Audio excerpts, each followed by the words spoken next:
The courtroom was silent. All eyes were fixed on the young man standing in the witness box, his hands trembling, his lips sealed. He wore a crumpled shirt, stained with traces of dried blood, and on his face, a peculiar trace of a smile lingered, faint, almost haunting. The judge, an elderly man with a stern face carved by decades of justice, leaned forward and spoke for the first time in 15 minutes. "I'm going to ask you only one thing," he said, his voice calm yet chilling. "Why were you smiling?" The accused, Zion, looked up. His eyes, hollow, dark, and weary, met the judge's gaze. For a moment, time seemed to freeze. No one in the courtroom moved. The silence grew so thick that even the breath of the audience seemed loud. Then, slowly, Zion began to speak. "It was not a smile," he said. "At least not the kind of smile people think it was." He looked at the people around him, journalists scribbling, families clutching one another, lawyers shuffling their papers. He turned his gaze toward the floor. "It started 3 years ago," he continued. "I was 24 then, a different man, full of hope, dreams, plans, and love." The courtroom listened as Zion took everyone back in time. He spoke of a small neighborhood in Lahore where he lived with his mother. His father had died when he was 9, and he had taken up work early. A motorcycle mechanic by trade, he earned just enough to keep the stove burning. But there was one thing that kept him going: Anaya. Anaya was his neighbor, a literature student, soft-spoken and full of life. She would sit by her window and read aloud sometimes. Zion, pretending to fix a motorbike outside, would listen intently. Their interactions were shy at first, occasional hellos, awkward smiles. But over time, love bloomed between them. "I had never loved anything more than her," Zion said, his voice cracking. "And she loved me back. We talked about getting married, moving to a quieter part of the city, building a home, starting a life. For the first time, I felt like I was worthy of happiness. But fate had other plans. One evening, while returning from her university, Anaya went missing. Her books were found on the road. Her phone was shattered. Panic swept through the community. Police were alerted. Posters were pasted. Social media campaigns were launched. But Anaya was gone. I spent nights walking through the streets, looking in every alley, knocking on every door," Zion recalled.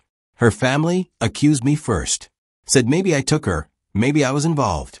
They didn't know the kind of love we had." He went silent for a moment, then continued. 2 weeks later, they found her. In an abandoned building at the edge of the city. Her body broken, bruised, lifeless. Gasps echoed through the courtroom. "I died that day," he whispered. He paused, swallowing hard. No arrests were made. The case went cold. I tried to fight, tried to scream, but the world moved on. They told me to let it go. That justice is blind, and the system is slower than grief. His face turned pale. Then one night, a drunk man came into my shop.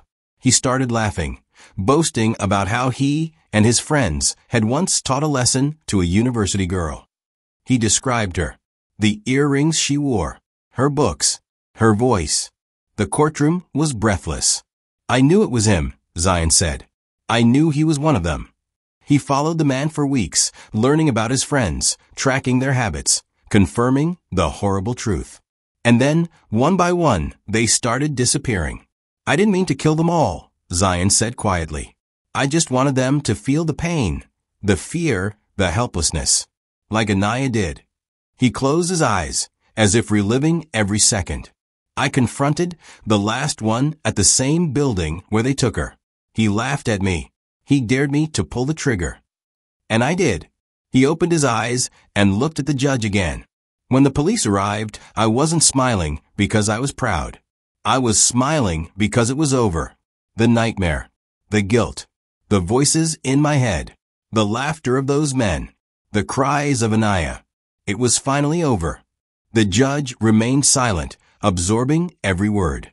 Zion stood there, empty yet calm, as if he had just unloaded a lifetime of agony. "I wasn't smiling out of joy, Your Honor," he said. "I was smiling out of surrender." The courtroom was still. The judge finally leaned back in his chair, removed his glasses, and wiped his eyes.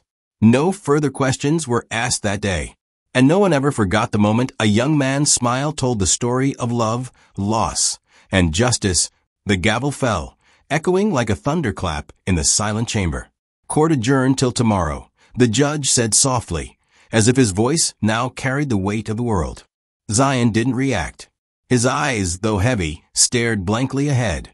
The officers approached, their footsteps soft, hesitant, almost respectful. One gently tapped his arm, and Zion followed without a word. He walked like a man whose journey had already ended, and everything from here was just shadow.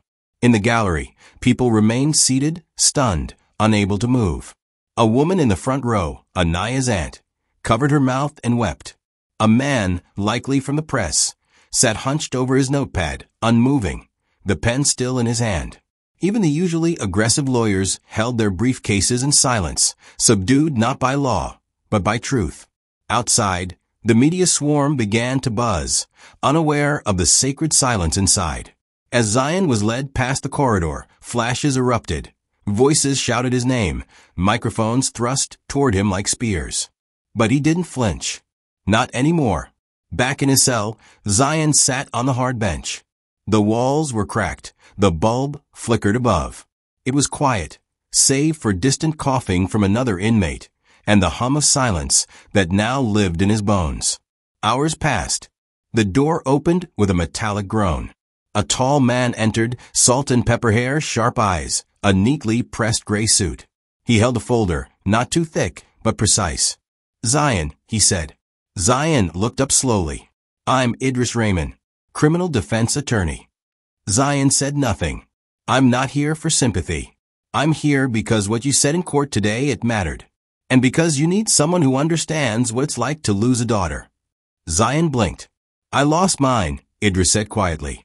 5 years ago. She was 16. Different story, same ending. The system failed me, too. I know it doesn't bring her back. I know it won't bring Anaya back either. But if you let them write your ending, it'll be the same story again. And I don't think you're just a killer, Zion. I think you're something more complicated." Zion finally spoke. "So what now?" "We go back tomorrow. We begin the trial. The prosecution will paint you as a calculated murderer. They'll bring evidence, connect the dots, argue you killed them in cold blood. But I'll be there to make sure they also hear the full story, not the law's version, but the truth. If you're ready for that." Zion looked down. "I'm not afraid of what they'll say." "Good," Idris replied. "But you should be afraid of silence. Silence lets them turn your pain into a footnote." Zion nodded faintly. That night, he barely slept. Memories came like waves, Anaya's voice, her laugh, the flutter of her dupatta in the wind, the echo of her last words over the phone, the scream he never heard, only imagined. He curled into the corner of his cell, clutching nothing, but feeling everything. The next morning arrived with gray skies and the rumble of thunder in the distance. The courtroom filled again, more crowded this time. News vans parked across the street. Activists, students, angry mothers, survivors of violence, they all came. Not for Zion, not for the judge, but for something deeper, justice. The prosecution began with confidence. The prosecutor, Sarah Qureshi, was young but fierce. Her voice rang with precision, her points sharp and rehearsed. "Your Honor, members of the court, we are not here to question this man's pain. We are here to address the fact that 5 men, yes 5, are dead, brutally killed. One had his throat slashed. One was strangled. One pushed into traffic. One was drowned. The last was shot point blank." She paced before the jury. "He didn't kill in self-defense. He hunted them, followed them, preyed on them. This wasn't justice. This was vengeance. And in a court of law, vengeance is not a legal defense." Idris rose slowly. His presence was quiet, but powerful. "May I ask one question before I begin, Ms. Qureshi?" he said calmly. She paused, nodded slightly. "What would you do," Idris said, "if the people who murdered your daughter laughed about it in front of you?" She froze. The question didn't require an answer. It lingered in the courtroom like smoke, thick and bitter. He turned to the jury. "Ladies and gentlemen, yes, 5 men are dead. Zion does not deny it. But ask yourselves, why did he do it? Did he gain anything? Did he run away? Did he hide? No. He waited. He stood before the police.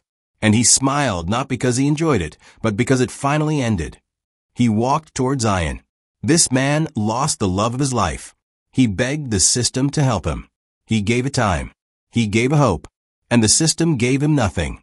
The only people who smiled in this story were the monsters who took Anaya. Zion's smile was the last cry of a broken heart. He paused. I am not asking for a full acquittal. I am asking for a fair judgment. For the court to see him as more than the sum of his crimes. For you to see the human behind the blood. Zion felt something tighten in his chest. Not fear. Not guilt. A strange, flickering sensation. Hope. The judge leaned forward, eyes narrowed. Prosecution may call its first witness.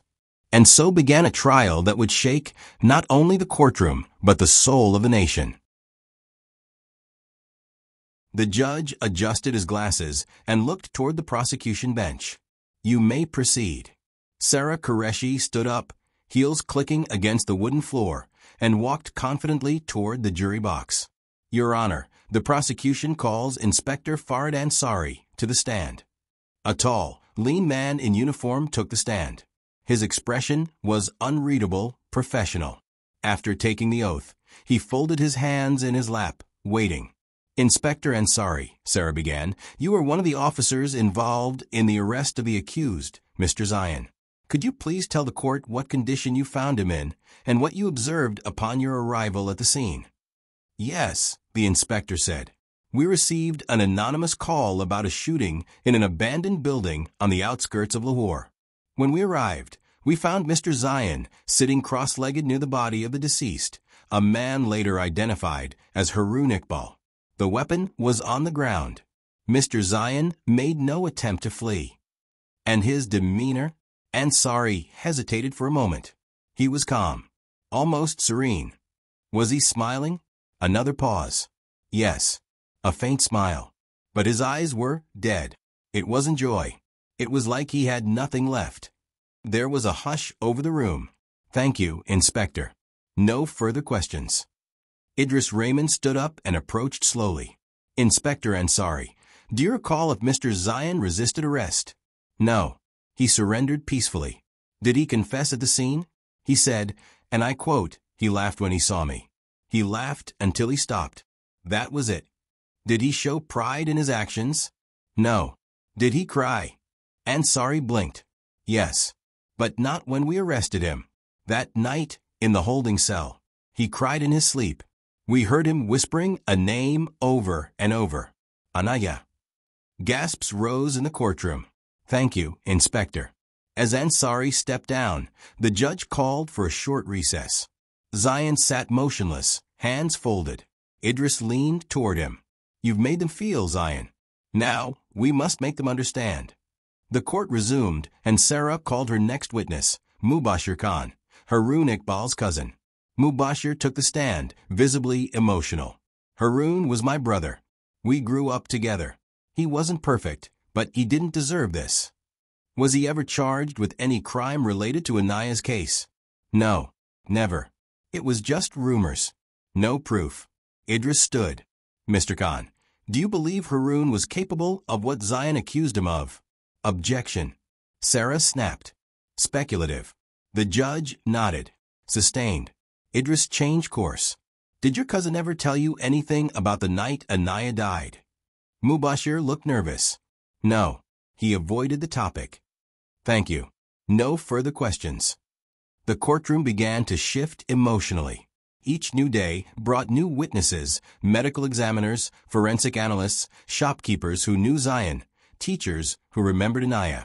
The picture that emerged was not one of a cold-blooded killer, but of a man undone by loss. Then came the day Idris called his first witness, Samina, Zion's mother. She took the stand slowly, a worn shawl draped over her head, her hands clutching a string of prayer beads. Tell us about your son, Idris said gently. Her voice was soft. Zion was never violent. He was gentle. He used to bring home injured birds. He would feed stray dogs. After Anaya, He stopped eating. He didn't sleep. He would stare at her photo for hours. I watched my son disappear. Tears welled in her eyes. When he told me what he did, she continued, he said he wasn't asking for forgiveness, just understanding. No cross-examination came. Sarah remained seated. As the days passed, the nation followed every moment. Protests erupted outside the courthouse, some demanding Zion's execution, others demanding he be freed. The court was under siege, not by violence, but by collective emotion. The final day of the trial arrived. The courtroom was over capacity. The judge allowed final statements. Sarah stood, composed. Mr. Zion is not a hero. We do not condone vigilantism. If we excuse murder because of pain, we abandon the rule of law. He should face the consequences. Then Idris approached. His voice was steady. Zion is not asking to be a hero. He is not denying his crimes. But we ask for compassion, for a life that lost meaning the day Anaya died, for a man who begged for justice and found silence. He paused. This trial is not about what Zion did. It is about why he did it, and whether our justice system can see beyond blood and see the soul behind it. Zion stood at last. I loved her. I lost her. And I lost myself. Do with me what you must. But remember her name. Remember Anaya. The judge requested a 2-day recess to deliberate. Those 2 days were the longest of Zion's life. Finally, the verdict was announced. The courtroom filled again. The judge looked older, his hands heavier. In the matter of Zion Ahmed, this court finds the defendant guilty. A stillness fell over the room, as if time had stopped. Zion didn't flinch. His face remained unchanged, as though he'd anticipated the words long ago. Samina sobbed quietly in the back row, her hands pressed against her mouth. Guilty of second-degree murder, the judge continued, with mitigating circumstances. Murmurs rose. The judge held up his hand. While the act of murder cannot be condoned, the court recognizes the profound psychological trauma endured by the defendant and the systemic failure to investigate the allegations surrounding Miss Anaya's death. Therefore, this court sentences Zion Ahmed to 10 years in prison, with the possibility of parole in 5. The room erupted. Some shouted in outrage. Others sighed in relief. Protesters outside clashed verbally, signs waving, news crews scrambling to report the outcome. Zion stood slowly. A single tear escaped his eye. Idris reached out and gripped his arm. You spoke her name, Zion. The world heard it. The guards led him away. As the heavy doors shut behind him, a sense of closure rippled through the gallery, but also a haunting emptiness. For justice wasn't truly served, only acknowledged. 5 years passed. The world moved on. New scandals, new tragedies. But some remembered. Documentaries were made, college classes debated the case, and law students wrote essays titled The Trial of Zion Ahmed. Zion was released on parole after serving 5 years. He walked out of Adiala jail with a thin beard, sunken eyes, and the quiet strength of a man who had faced the abyss. He didn't speak to the media. He moved to a quiet village in Gilgit, where he worked with troubled youth, teaching them art and poetry. His past followed him, but he didn't run from it. Instead, he painted murals of Anaya on local walls, taught her story in metaphor. Samina lived with him until her final breath, always whispering prayers for her son's peace. And so it was that a single smile in a courtroom became the start of a national reckoning, not just of laws, but of conscience. The case of Zion Ahmed reminded the nation that behind every crime is a story, behind every verdict a soul, and behind every broken heart, a name worth remembering.